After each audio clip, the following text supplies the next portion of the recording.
Capítulo 13. A la mañana siguiente, y por primera vez desde su visita a Baker Street, Ivy Mitchell acudió sin miedo al trabajo. Aquella eficiente secretaria ya no tenía motivo de preocupación, puesto que Sherlock Holmes no la buscaba a ella, sino que iba a casa de una pobre vendedora ambulante ataviada con un impermeable. Así que me sentí mejor, aunque también peor, puesto que había percibido cómo la voz de mi hermano se quebraba por la emoción, una emoción genuina, no solo fruto de su interpretación dramática, cuando había escrito a aquella muchacha los huesos que lloraba su desdicha. Seguramente era consciente de que no vivía en la pobreza, sabía que tenía dinero, pero también con total seguridad la señorita Hudson le había explicado cómo lloraba desconsoladamente cuando me dejó pasar. Maldita sea, obcecada en recuperar mi cuadernillo de acertijos, no había pensado en cómo podría afectarle aquella noticia. ¿Cómo podía asegurarle a mi hermano Sherlock que me encontraba en perfecto estado? Aquellos pensamientos ocupaban mi mente cuando entré en el gabinete del doctor Leslie T. Dragonstein, perditoriano científico. «Buenos días, mi señora», exclamó el entusiasta chico uniformado mientras me tomaba el sobre todo. «Jody», le dije con un tono algo áspero, ¿has pensado alguna vez qué pasaría si alguno de tus jefes te cambiara tu ridículo nombre a James, Cecil o Algernon, solo porque le apeteciera? Pues no, mi señora. Quiero decir, no, señorita Mitchell. Precisamente a eso me refería, Jody. Prefiero que te dirijas a mí como señorita Mitchell. Por favor, si eres tan amable, tráeme los periódicos matinales y una taza de té. Inspeccioné las páginas con disgusto, puesto que todavía no había tenido ningún mensaje de mamá. Bueno, seguro que en algún día o dos. Pero deseaba desesperadamente que mamá me aconsejara sobre qué hacer con Sherlock. Sin la ayuda de su gran sabiduría, ¿cuál sería mi siguiente paso? ¿Enviar a mi hermano una carta para tranquilizarlo? Con lo endiabladamente astuto que era, y si lo conducía hasta mí, tal vez dirigirle un mensaje similar a los anuncios personales del periódico. Sin embargo, de hacerlo, incluso cifrado, airearía nuestras desavenencias familiares. No podía arriesgarme a herir el orgullo de Sherlock, más de lo que ya lo había hecho. Además, con toda mi seguridad, mi hermano Mycroft, un trozo de carne sin sentimientos que hasta el momento no me había causado muchos problemas ni quebraderos de cabeza, vería el mensaje y se armaría tal revuelo que no podía siquiera imaginarlo. No sabía qué hacer. Me senté tras el escritorio con un ánimo taciturno, dispuesta a revisar la exigua correspondencia del Dr. Dragonstein, aunque enseguida me descubrí garabateando una caricatura de mi hermano con su gorra y su flequillo caído en los papeles que había descartado. Inexplicablemente me sentí algo mejor. Desde siempre, cuando estoy enojada o inquieta, siento el impulso de dibujar, así que cogí un manojo de hoja de papel y empecé a trazar fervientemente a Sherlock de nuevo. Después a Mycroft, a continuación a mamá, luego a otros. Rostros mayormente, la chiquilla harapienta que había barrido la calle para que yo cruzara las holgazanas en los escalones del hospicio, Lady Theodora con sus joyas negras. Mi mente había tomado su propio rumbo. Dibujé el rostro de Alexander Finch, y ante mi sorpresa lo pinté con expresión desdeñosa y desagradable. ¿De dónde salía aquello? Reclinándome cerré los ojos y traté de recordar mi visita a los almacenes de Ebenezer Finch hijo. Los recuerdos resonaban en mi mente. La mezcla de colores que se esperaría de un anarquista, confeso. Había estado leyendo Dos Capital y discutimos la explotación de las masas. Quería que le mostrara el proletariado. Lo que creo es que salió por la puerta principal y que colocó la escalera ella misma. ¿Había sido lo del padre de Alexander Finch un simple arrebato de cólera o tal vez había llamado a su hijo anarquista? Sabía que acusaban a los anarquistas de los ataques y explosiones en las estaciones de Victoria, la oficina de The Times y más recientemente en la Torre de Londres, pero más allá de lo que leía en los periódicos no sabía nada de aquellos asesinos forasteros ni de sus sociedades secretas. ¿Eran los anarquistas como los marxistas? ¿Quería Alexander Finch hacerme creer que Lady Cecily era una marxista? Y de ser así, ¿por qué no había mencionado en absoluto dichas conversaciones en sus diarios privados? Alexander estaba convencido de que ella misma había recolocado la escalera debajo de la ventana, pero habiendo tenido el placer de conocer a tal delicada dama, debería haber sabido que aquello era simplemente imposible. Lady Cecily había conocido a Alexander Finch. Lady Cecily se había carteado con Alexander Finch. Lady Cecily había explorado Londres con Alexander Finch, y Lady Cecily había desaparecido. Seguramente aquella no era una sucesión de acontecimientos totalmente casual. Sin embargo, la policía no había logrado dar con ella por medio del muchacho y lo vigilaba constantemente, o al menos eso decía él. Qué estupidez por mi parte haber aceptado su palabra y la de Lady Theodora de que lo tenían bajo custodia constantemente. ¿Cuánto sabía realmente sobre Alexander Finch? Muy poco. Me levanté del escritorio para ir a hablar de nuevo con él. Sin embargo, esta vez no sería Ivy Mitchell la que partiera rumbo a los grandes almacenes, sino la señora Ragonstein. Aunque no era exactamente la señora Ragonstein, porque me atavié con un lujoso vestido de día de seda terciopelado muy elegante, y decidí no comportarme con timidez. Alexander Finch me había tratado de mi señora, pues bien, sería una señora, o al menos una dama de la aristocracia, y vería qué ocurría. Pagué los 6 peniques de rigor por cada 1,5 kilómetros y llegué a Finch e hijo montada en un carruaje. En un cabriolet descubierto a pesar del frío, porque quería hacerme con una buena visión del exterior del edificio. Arrebujada en mi cálida y larga capa de piel, no me apeé inmediatamente del carruaje, cuando éste se detuvo ante el establecimiento. Me tomé mi tiempo para observar, no para contemplar el edificio de los grandes almacenes en sí, aquel brillante palacio mercantil de latón, gas y cristal, sino para estudiar con atención las plantas superiores, donde se alojaban los dependientes, las buhardillas, las dobles vertientes del tejado, las cañerías.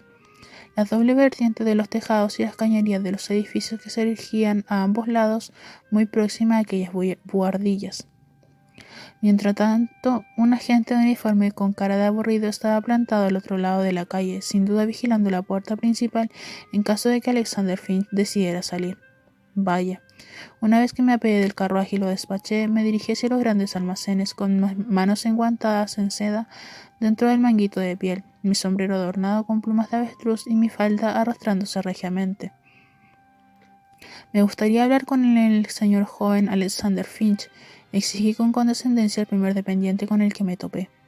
Era un muchacho pecoso, delgaducho y enfermizo, que balbuceó antes de chirrar una respuesta. Alexander Finch, no estoy seguro de que esté en estos momentos en la tienda, mi señora. Alcé las cejas con ira fingida y sorpresa genuina. ¿Aquel desventurado dependiente estaba más asustado del joven Finch de que mi persona? Recordé cómo la grácil muchacha del mostrador de los zapatos había salido despavorida ante la orden del joven Finch. En aquel momento, desafortunadamente, una pregunta vino a mi mente. ¿Por qué aquel peculiar joven había escogido ese precioso lugar, el departamento de calzados, para conversar conmigo y había pasado de largo por el de, por ejemplo, los guantes? Porque le gustan las botas, supuse, especialmente la de cordones. Parecía disfrutar estirando los cordones, casi estrangulando. Un horrendo escalofrío me recorrió de arriba a abajo, como si mi cuerpo se hubiese adelantado y lo hubiese comprendido un momento antes que mi mente. De hecho, me sentí repentinamente tan débil que me mareé.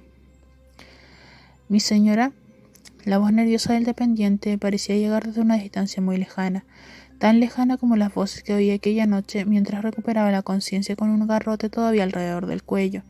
Me acordé del terror, de la ofuscación, de la niebla, del hombre indescriptible que me levantaba el velo. Recordé haber visto el rostro de Alexander Finch.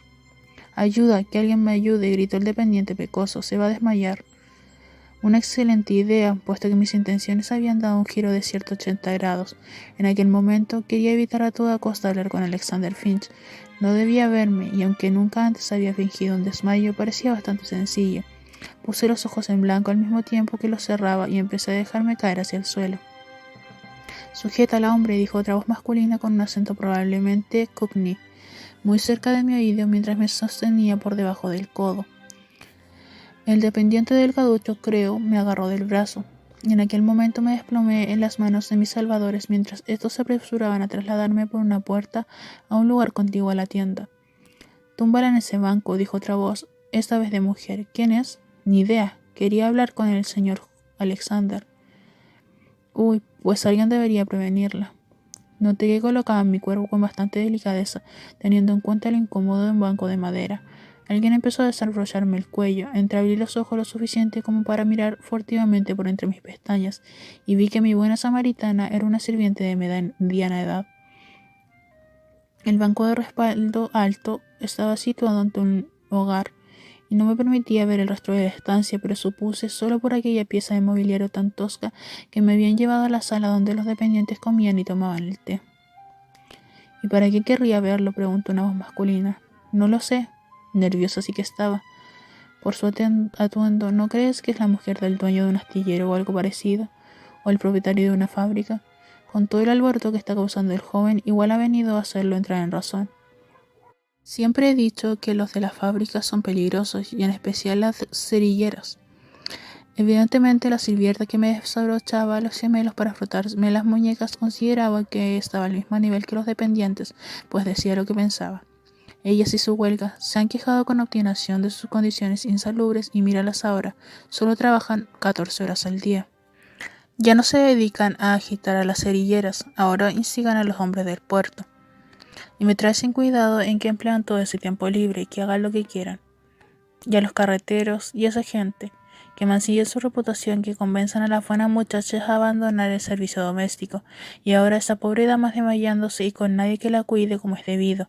¿Dónde están las sales aromáticas, por el amor de Dios? Ya va, aquí. Con los ojos cerrados firmemente de nuevo permanecí inmóvil mientras ponían aquel fuerte reconstituyente ante mi nariz, y me obligué a no reaccionar, puesto que deseaba escuchar de más de aquella conversación. Mientras que mi cuerpo y mi rostro parecían indiferentes, o eso esperaba, mi mente saltaba, gritaba y se agarraba como un chiquillo al que acababan de ofrecer confites. Instigar, Alexander Finch, trabajadores del puerto, cerilleras, huelga. ¿No había balbuceado algo yo día acerca de cerillas y paradas? Por lo que he oído, los carreteros están siendo sensatos, pero en los muelles se ve que es una olla a presión a punto de explotar, con eso de que los derechos de los trabajadores, o como lo llamen. No vuelve en sí, dijo mi enfermera con preocupación. Traerme unas tijeras para cortarle la cinta del corsé. Oh, no. No podía permitir que viera el corsé. Moví mis párpados ligeramente. Un momento, dijo la amable mujer. Al mismo tiempo, una voz inconfundible rugió desde algún lugar cercano. ¿Qué está ocurriendo aquí? Regresad a vuestros puestos. Sí, señor Finch. Sí, señor. La dama se me ha desmayado, señor. ¿Dama? Bramó el viejo Finch. ¿Qué dama? Proferí un gemido para llamar su atención desde los dependientes hacia mí. Bien, pues, llamad a un doctor, vociferó, y vosotros los hombres volved al trabajo. No hacéis nada aquí merodeando alrededor de una dama tumbada. La puerta se cerró de un golpe tras sus voces. Abrí los ojos, sonreí débilmente a la sirvienta y agradecí sus cuidados, diciéndole que ya me sentía mejor. Pero mi mente, que aunque estaba a punto de reventar, todavía quería más confites, quedó atrapada en aquel merodeando. Sería tal vez Alexander Finch, solo un transeúnte que casualmente merodeaba por allí, la noche en que me quedé inconsciente tirada en medio de la calle, tan solo unos días después de la desaparición de Lady Cecily. ¿Cuánto se suponía que la policía estaba investigando estrictamente?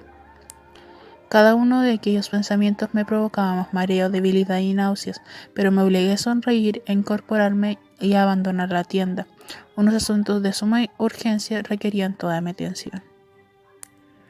Capítulo 14. Antes de que aquel día sombrío y cargado de hollín diera paso a una noche incluso más oscura, regresé al barrio de Ebenezer Finch e hijo. Me ahorraré los detalles en lo que respecta a los riesgos que corrí en el camino para no ser detectada. En breve, después de volver a transformarme en la señorita Mitchell en el despacho del Dr. Ragonsy, me dirigí a mi alojamiento y evité a la señora Tupper para poder salir vestida de monja, ataviada con el hábito y el tupido velo que, aunque me convertía en objeto de la curiosidad, ocultaba totalmente mis rasgos. Percibí las miradas de los transeúntes al salir de la estación de St. Paneras. Aquellos londinenses no me habían visto antes. En aquella zona bastante próspera no necesitaba la ayuda de la hermana de las calles. Aunque no me había aventurado hasta allí para realizar obras de caridad, había llegado con las manos vacías, por decirlo de alguna manera, excepto por lo que ocultaban mis dedos enguantados debajo del manto, unidos como si fueran rezando una oración, la empuñadura de mi daga. No me acerqué siquiera a la fachada resplandeciente de los almacenes Ebenezer Finch e hijo. En lugar de eso, me aproximé por la parte trasera a aquel establecimiento tan seductor a través de un laberinto de callejuelas en las que se perpetuaban las caballerizas y los establos. Y me detuve en la sombra de un palomar para valorar terreno. De nuevo examiné las ventanas del edificio Finch, el tejado y los canalones, con un interés que la arquitectura no había sabido despertar en mí, como si fuera la primera vez que contemplaba un edificio con una estructura a la que encaramarme, igual que si estuviera considerando la mejor manera de subir y o bajar de un árbol de hoja caduca. Tracé diversas rutas con mi mirada hasta que me decidí por una de ellas. Una vez que hube anticipado por cuál de los pasajes traseros que se oscurecían rápidamente descendería, Alexander Finch, me retiré de nuevo hacia las escondidas callejuelas, tracé un circuito y busqué un portal en el que protegerme mientras esperaba. Justo al anochecer, antes de que hubiera caído la noche por completo, tal como esperaba, puesto que debía tener algo de claridad para ver por dónde bajaba y no podía permitirse llevar un farol al riesgo de que lo descubrieran, apareció.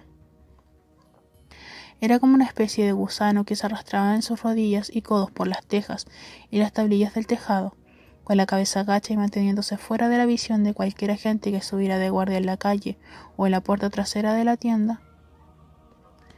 De vez en cuando lo perdía tras los conductos de las chimeneas, pero siempre reaparecía al cabo de un breve instante. Con una facilidad pasmosa que sin duda demostraba cuántas veces había hecho lo mismo en el pasado, fue colgándose entre los huecos pasando de edificio a edificio.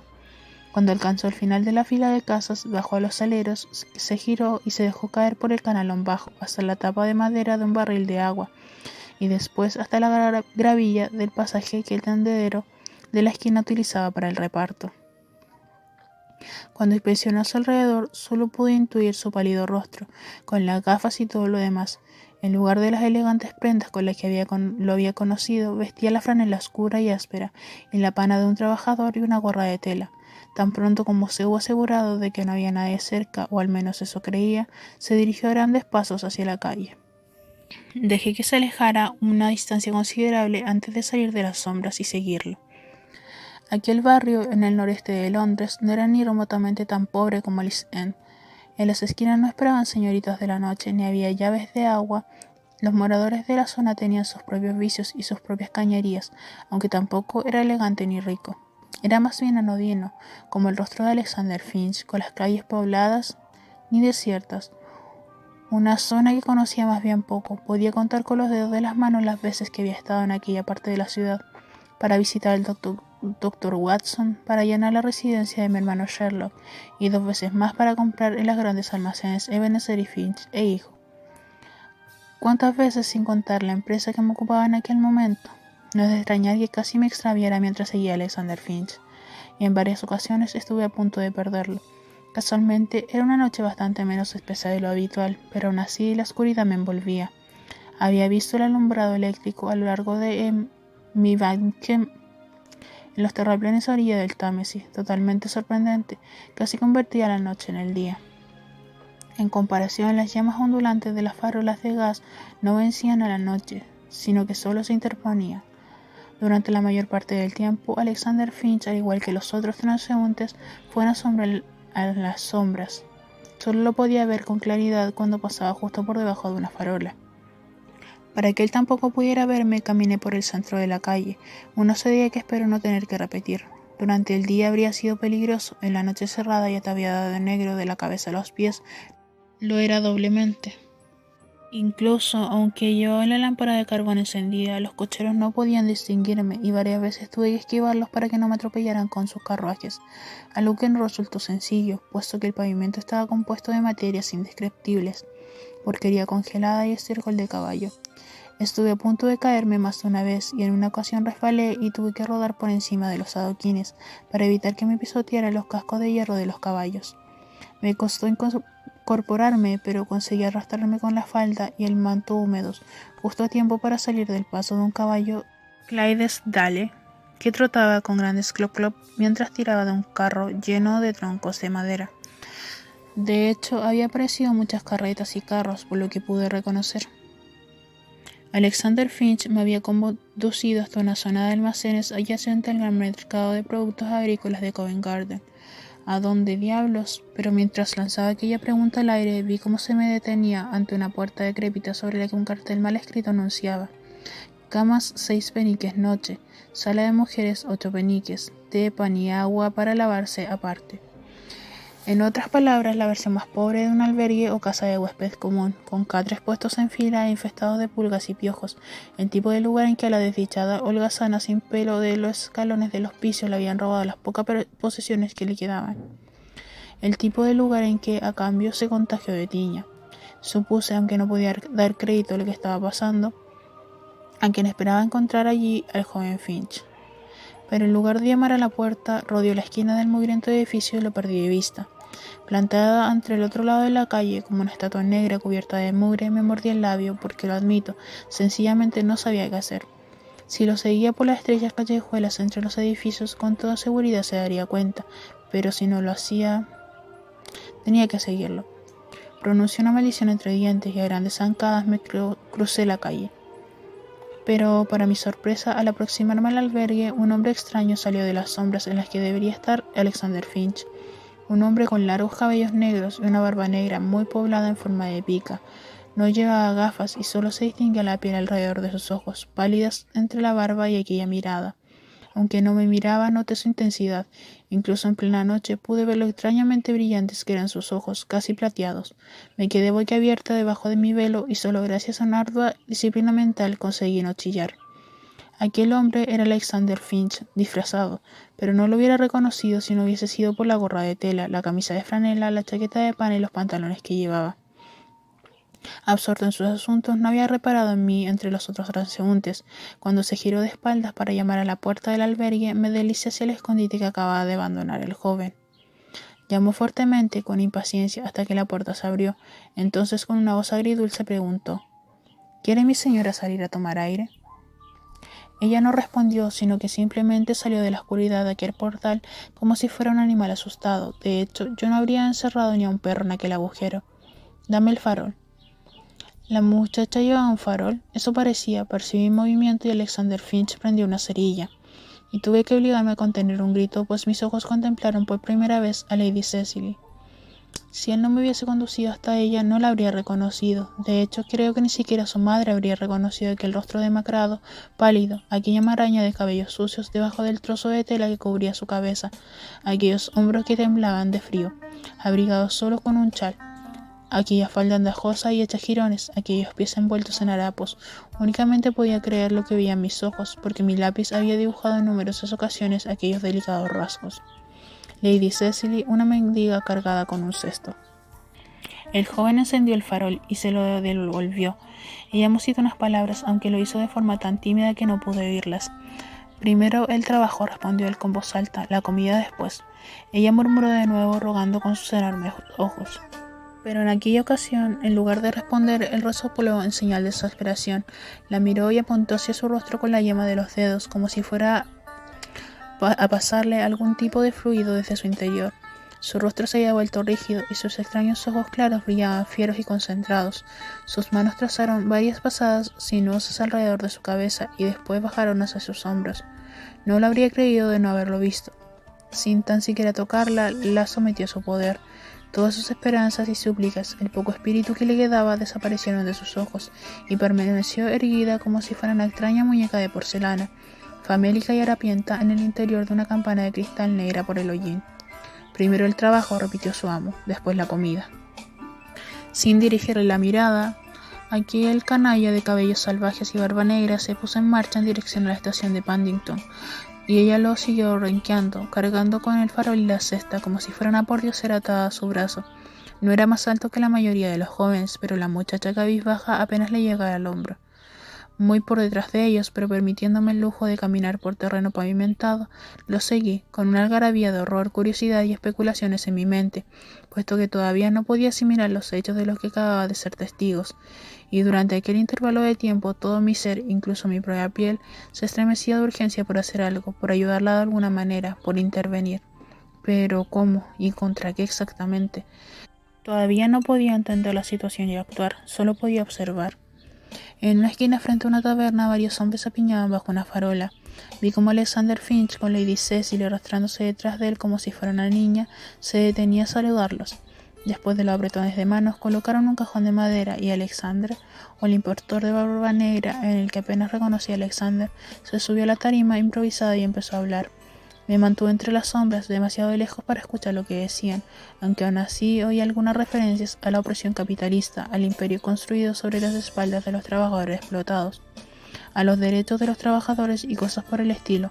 Indudablemente, estaba contemplando como Finch la influencia externa de la que hablaban los columnistas de los periódicos instigaba el malestar entre la clase trabajadora, especialmente entre los carreteros, y los trabajadores portuarios, tal como habían dicho los dependientes de los grandes almacenes. No me sorprendía en absoluto que supiera la actividad nocturna de su joven amo. Los sirvientes y demás siempre lo saben todo, aunque jamás comentan nada excepto entre ellos. Antes de subir a la tarima de parlamentos, Alexander había dado instrucciones a Lady Cecily y ahora estaba de pie a una corta distancia de él, debajo de otra farola sujeta a la pared del edificio que hacía a la esquina, introduciendo la mano de manera mecánica en su cesto y ofreciendo a cada persona que se detenía a escuchar un objeto pequeño y blanco. Vaya, Jody había dicho que lo había visto como unos papeles, panfletos de un sindicato de trabajadores o algún tipo de grupo agitador similar. En aquellos momentos, una considerable muchedumbre de hombres y algunas pocas mujeres se habían reunido para escuchar la arenga de Alexander Finch. Tal vez, si me acercaba, mi presencia pasaría inadvertida. Otro mero transeúnte que daba la casualidad de que era una monja. Después de considerarlo unos instantes, decidí arriesgarme. Tratando de no mostrar ni prisa ni dudas, caminé hacia Lady Cecily. El opio de las masas, proclamaba el barbudo Finch desde su... Sí, creo de hecho, era una caja de jabones. ¿O no lo demuestra claramente el himno favorito de cualquier niño inglés aristócrata? A todas las criaturas, pequeñas y grandes, las hizo el Señor, al hombre rico en su castillo, al hombre pobre en sus puertas. Al Señor los hizo todos, nobles y humildes, y le otorgó posesiones. Ha decretado el buen Dios, como dice la canción, que 3/4 de la población vivan y trabajen en unas condiciones tan míseras como para acabar con los huesos y la mente atrofiados, mientras que unos pocos favorecidos ocupan su tiempo en que sus criados les cambien el atuendo 5 veces al día. No se podía imaginar sino admirar el fervor y la claridad con la que hablaba. Era brillante. Yo misma no estaba de acuerdo con gran parte de lo que decía. Resultaba difícil de creer que fuera el autor de las repugnantes fechorías que, según sospechaba, había cometido, aunque podía tener razón, decir verdades y continuar siendo un villano. Y ahí estaba Lady Cecily. Varias cabezas se giraron hacia mí cuando llegué al extremo del grupo congregado, pero la mayoría de los que había en aquella esquina solo querían escuchar, ya fuera con sorpresa o con admiración. En lo que respectaba a Finch, estaba tan entregado a su discurso que suponía que no repararía en que aquella hermana de la caridad, cubierta enteramente de negro y con el rostro velado. O de hacerlo, supuse que en aquel preciso momento no recordaría nuestro encuentro previo, en lo que fueron para mí las condiciones más desagradables. Y en cuanto a la chica con el cesto, seguía tan lánguidamente como el hollín que caía a nuestro alrededor, e igual de silenciosa. Únicamente pasé justo a su lado, tomó una de aquellos papeles con poco entusiasmo y me lo tendió.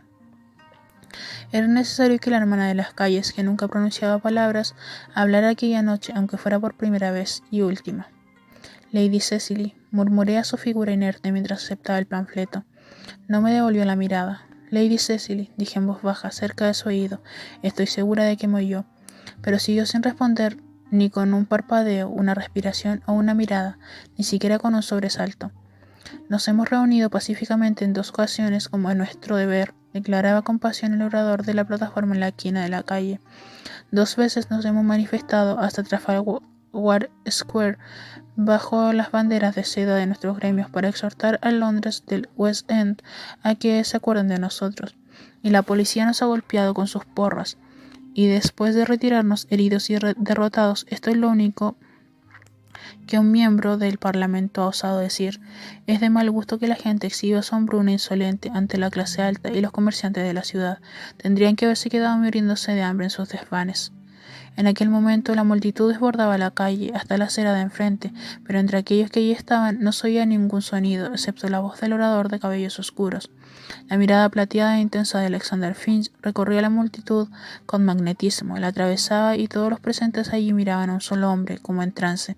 Lo miraban como si estuvieran... Finalmente permití que mis pensamientos más profundos tomaran forma, como si estuvieran mesmerizados, igual que Lady Cecily. Capítulo 15. El mesmerismo, un entretenimiento en la sala de espectáculo y un divertimiento en los salones privados. Si no lo hubiese visto, no lo habría creído, pero había sido testigo de cómo lo había hecho con Lady Cecily, aunque brevemente había visto cómo realizaba los pases magnéticos con sus manos y cómo se introducía en ella con su mirada, igual que lo había descrito la señora Bailey.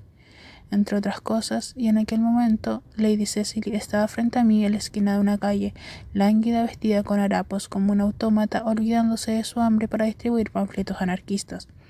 Con solo mirarla quería gritar de frustración. Deseaba ayudarla desesperadamente, liberarla y rescatarla. Hacer algo, ¿pero qué? En busca de un agente de policía, no estaría al corriente de la desaparición de Lady Cecily, y por tanto no tendría motivos para detenerla. Salir corriendo y desvelarle a Lady Theodora todo lo que sabía y esperar a que ella movilizara a las autoridades, aquello tomaría horas, tal vez incluso un día entero, y si mientras tanto algo le ocurría a Lady Cecily, que nos envíen a su policía imperialista, gritaba su captor a la multitud de la calle, que nos den otro domingo sangriento. La próxima vez teñiremos nuestras banderas con sangre de nuestras cabezas golpeadas. La próxima vez ondearemos las banderas rojas de la revolución. Entre estas palabras, los hombres lanzaron sus gorras desgastadas hacia el cielo, gritando salvajemente y vitoreando a su nuevo Mesías. Sin embargo, yo sabía que debajo de aquella peluca negra y de la farsa barba no había ningún héroe de la clase obrera. Era un impostor, el hijo de un rico tendero, y se deleitaba en el poder con el que dominaba a la muchedumbre. Aparentemente le gustaba ejercer la autoridad. Al observar a aquella pobre muchacha sometida, Lady Cecily, supe al instante que no podía darle la espalda ni un segundo si no quería que desapareciera de nuevo. Tenía que separarla de él, allí mismo, en aquel preciso momento. ¿Pero cómo? ¿Desmemorizándola? Para hacerlo, según había oído, se debían realizar las maniobras magnéticas a la inversa. Era impensable que pudiera conseguirlo. Agarrándole y llevándomela a la fuerza, seguro que gritaría y lucharía, y a mí me perseguirían por secuestro. Seguro que reaccionaría de aquel modo, porque, aunque allí repartiendo panfletos con la mirada baja parecía dócil como una paloma, yo sabía que existía otra Lady Cecily, no la que pintaba borrosos pasteles, sino la dama zurda que dibujaba oscuros y atrevidos. Un momento. Lady Cecily, o la muchacha demacrada y pobre, a la que había reconocido como Lady Cecily, estaba distribuyendo los papeles con su mano derecha. Y en el mismo instante en que de forma súbita vino a mí aquella revelación, la luz se hizo en mi mente ignorante, produciéndose tal descarga eléctrica de conjeturas, hipótesis y esperanzas, que con toda seguridad mis ojos se abrieron tanto como la enorme lente de las linternas que usan algunos policías y ferroviarios. Oculta y protegida gracias a mi velo negro, me quedé boquiabierta. Por todos mis nobles ancestros, susurré. Oh, si pudiese hacerlo, si tan solo, como suponía, solo la forma dócil y diestra, Lady Cecily, estaba bajo el influjo del villano y pudiese contactar con la dama zurda. Si la secreta y rebelde dama zurda permanecía libre, agazapada en el interior de aquella mansa criatura que tenía ante mí, debía comunicarme con ella, y rápidamente, y de forma que provocara una conexión instantánea conmigo, como si fuéramos cables telegráficos. Guiada más por la intuición que por el pensamiento consciente, intuí cómo hacerlo. Sus carboncillos habían causado en mí una gran impresión. Algo muy profundo de mi ser se había reconocido en ellos, casi como si ellos y yo fuésemos almas gemelas. Tan solo y solo tal vez podía reconocerse en mí del mismo modo. Así que extraje de uno de los bolsillos de papel y lápiz que siempre llevaba conmigo, desdoblé el panfleto político, oculté el papel tras él y de pie, con la luz de la farola a mis espaldas, para que solo la lánguida muchacha harapienta pudiera verme, empecé a dibujar. De nuevo, el instinto, más que el pensamiento consciente, me dictó que debía dibujar. ¿Cómo podía plasmar del mejor modo la libertad, tal y como le dice si él había experimentado? Al hacerlo, me salieron los esbozos más rápidos y de mayor calidad que había hecho en mi vida.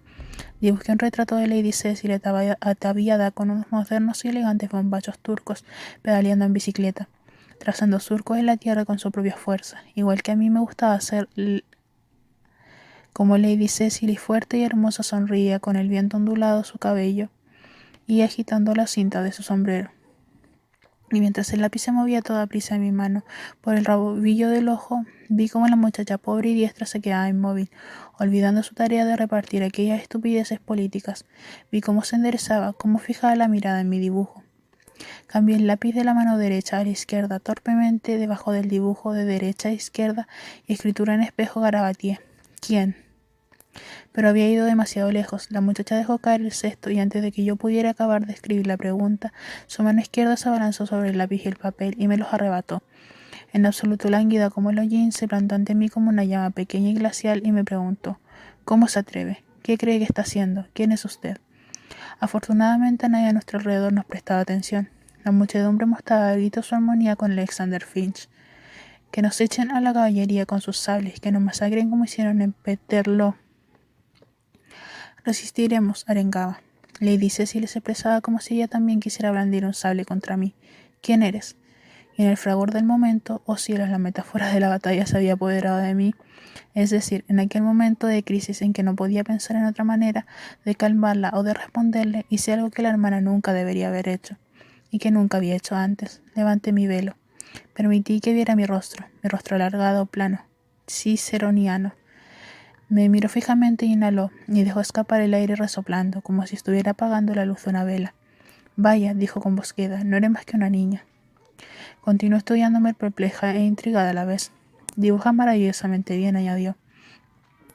Recordé sus soberbias obras al carboncillo que la mujer no había enseñado jamás a nadie, y algo debió de reflejarse en mi rostro, algo que le hizo sonreír.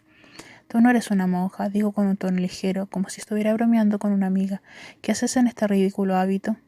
Con mi acento más aristocrático, para que supiera que pertenecíamos a la misma clase y que teníamos muchas cosas en común, le respondí.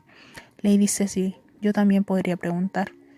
Quería mofarme de la hija de un baronet, que iba vestida con harapos, pero al pronunciar su nombre, Lady Cecily se quedó helada y dejó escapar un chillido, casi un grito, sorprendida de que la conociera, como si no me hubiese ido a llamarla por su nombre unos momentos antes, como si entonces estuviese sorda, pero ahora pudiese oírme.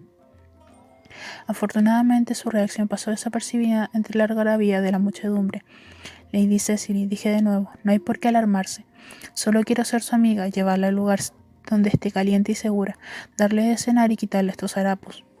Se miró de arriba abajo y después alzó sus ojos hacia mí de nuevo, con una expresión salvaje y aterrorizada. A continuación observó a su alrededor, desconcertada y medio aterrada, como si no supiese en dónde estaba. La compañía en este lugar es de lo más desagradable, señalé con amabilidad. ¿Vamos? Tomé su mano izquierda desnuda y azul, sus pobres manos agrietadas por el frío, y tiré de ella para alejarla a unos pasos de Alexander Finch y su turba de seguidores. Los obreros tenemos derecho a unirnos en sindicatos para reclamar un jornal justo, bramaba aquel orador desde la esquina, y también unos horarios razonables. Lady Cecily se paró en seco. No, vaciló. No, yo no puedo. ¿Por qué no? Guardé el mismo tono suave y regular, porque, sobre todo, no debía turbarla de nuevo. No podíamos arriesgarnos a que Finch centrara su atención en ella y en mí. Él, mi lealtad, la causa. El nombre de Cameron Shaw pasará a la historia de Inglaterra. Algún día será un gran hombre. ¿Quién? Cameron Shaw. Con una mirada llena de devoción fervosa, señaló con el dedo índice hacia el agitador de cabellos y de barba negros encima de la tarima.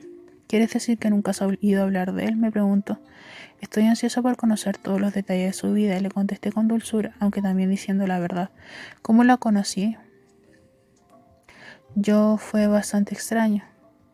Con una ceja alzada, volvió a mostrar una expresión de perplejidad, mientras sus ojos se llenaban de lágrimas y temblaba de frío como una chiquilla perdida. Vamos, le dije, y tomándola de la mano me la llevé de allí. En la primera esquina doblé hacia otra calle. Alexander Finch, si se giraba, ya no podía vernos. A continuación, con un suspiro de alivio, aminoré la marcha para que Lady Cecily pudiera seguirme con comodidad, pues se tambaleaba con sus pies medio congelados envueltos en harapos, pero también para poder orientarme. No sabía bien hacia dónde tenía que ir. Nada me era familiar en las calles vacías que nos rodeaban. Tampoco vi ni oía a nadie. Parecía que el vecindario que estaba desierto en la noche de invierno, aunque cualquiera, desde un ratero hasta el mismísimo Jack el Destripador, podía haber agazapado en las sombras densas y oscuras de las farolas. Los dientes de Lady Cecily empezaron a castañar, emitiendo un sonido parecido al de mi rosario. Tal era el frío de la noche y su miedo. Nos detuvimos un momento y busqué en mis bolsillos uno de aquellos caramelos reconstituyentes que siempre llevaba encima para dárselo. Mientras le quitaba el envoltorio con torpeza y se lo llevaba a la boca, me quité los guantes de piel y se los puse en sus frías manos. Abrí mi manto y le invité a compartirlo para que se calentara, envolviéndonos las dos con él y colocando mi brazo izquierdo sobre su hombro, como si fuera mi hermana pequeña. Y así nos pusimos de nuevo en marcha con mi mano derecha rozando la empuñadura de mi daga. Entonces dime, le pregunté una vez más con amabilidad, ¿cómo conociste a este Cameron Shaw? Yo apenas puedo hablar de ello. Pensarás que estoy loca. Te prometo que no voy a pensar nada parecido. ¿Cómo ocurrió? En un sueño, me contestó. Se me apareció mientras dormía en mi mente, como un ángel de cabellos negros que me convocaba a ser una sierva de su cruzada. Ah, murmuré en un tono que esperaba fuera reconfortante y alentador, aunque tuve que poner en práctica mi más férreo autocontrol para no estremecerme ante la imagen que se formaba en mi cabeza. El villano, disfrazado, a los pies de su cama mientras ella dormía, mirándola con sus ojos espeluznantes, pasando sus manos sobre su inocente sueño para impregnarla con el principio vital del magnetismo animal, y así someterla antes de que nadie pudiera despertarse del todo. Fui elegida, dijo la dama temblorosa. Fui llamada como Juana de Arco. Entiendo. Lo comprendes, ¿verdad? Bien, habías conseguido que la furia que sentías no se notara en mi voz. Alentada, Lady Cecily continuó. Me desperté en mitad de la noche y no había nadie en mi habitación, pero la llamada era tan intensa que salí de la cama. Sabía exactamente qué tenía que hacer. Había unas humildes prendas de vestir esperándome, una falda, una blusa y un chal, como los que llevaría una lavandera. Me los puse encima del camisón. La ventana estaba abierta. Me subí al alféizar y después fui bajando. Aquel terrible recuerdo interrumpió sus palabras y sus pies. Estábamos en un cruce oscuro como la noche y no reconocía nada en ninguna dirección, ni siquiera un punto de referencia que me permitiera distinguir el este del oeste o el norte del sur. Escogí a ciegas una calle lateral y continué arrastrándola conmigo antes de decirle, por la escalera. ¿Cómo lo sabes? Pero continuó sin esperar respuesta. Sí, por aquella escalera tan alta y que temblaba tanto. Estaba muerta de miedo, pero tenía que hacerlo. Él, ya sabes, Cameron Shaw me esperaba abajo. ¿Lo habías visto antes? No, nunca lo había visto, excepto en el sueño. Esa es la razón de por qué sea todo tan extraordinario, ¿no comprendes? Así que no había reconocido a Alexander Finch debajo de aquella peluca y barba falsa. Alexander Finch, el hijo de un comerciante. Recordé como al principio no había visto en él nada más que un joven insulso, vestido como un caballero, sí, pero aparte de la ropa elegante, nada más. Con qué poca emoción, con qué poca voluntad y espíritu había afrontado la reprimenda del viejo Finch. Pero ahora empezaba a comprenderlo todo. Aquella rabia no había caído en saco roto. La había ido asimilando, acumulando durante toda su vida. Y lo había ido convirtiendo en una persona en la que no me apetecía en absoluto depositar mi confianza. Lady Cecily se puso rígida debajo de mi brazo, debajo del manto, como si de repente se hubiera convertido en una marioneta y alguien tirada de las cuerdas se detuvo y con una voz extraña dijo: «Tengo que regresar». «¿Regresar a dónde? ¿A tu hogar?» «No tengo hogar». «Por supuesto que él tiene un hogar, la mansión del baronet».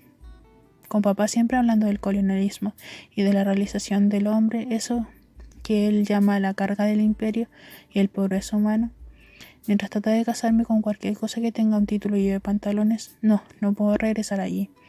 Intensifiqué mi abrazo sobre los hombros de Lady Cecily, conmovida por su honestidad y por su conversación.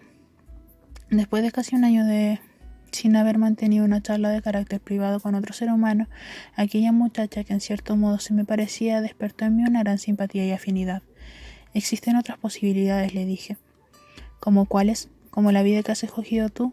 ¿Cómo has acabado así? ¿Quién eres? Todavía no me has dicho tu nombre. Y yo tenía tantas ganas de decírselo.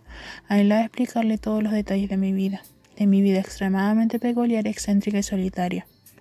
Tal vez al fin y al cabo, no sería necesario que regresara a su vida en la que pintaba pasteles emborronados y tomaba el té con la mano derecha. Tal vez en lugar de eso, pudiese vivir como una hermana conmigo.